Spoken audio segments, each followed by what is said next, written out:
За би Мосмоныгоор HTMS мөнгө авахын тулд эхлээд танкодо авах юм байна. Тэхийн тулд эхлээд би энгийн меню ашигладаг учраас энгийн меню Mobicom дотор суусан байдаг.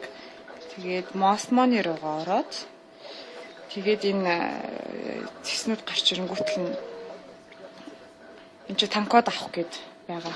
Танкод авах руугаа ороод надад гүйлгэх болгонд ашигладаг пин код оруулна. 4 оронтой тооёдог.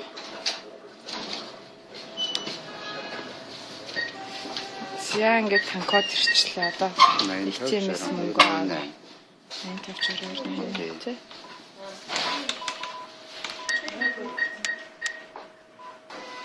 Танкод ч 5 минут гэсэн тий. За одоо ингээд Mosmony бэлэн мөнгө авах гээд ATM дээр байна.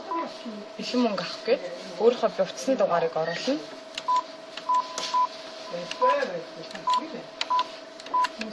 За тэгээд саяныхаа нөгөө авсан танкодыг оруулна. 85 62 88. Тэгээд энэ дээр цаашаа үргэлжлүүлэхгүй гэж тийм товчиг дараад энэ дурын оронтой 4 оронтойгоо оруулна гэсэн.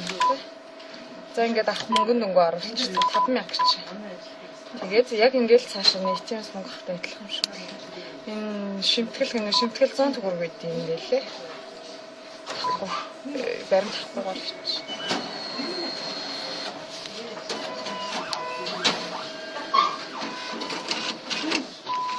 Манган төгрөг аваад ямар ч хаалт шиг болоо гаргацаараа авсан.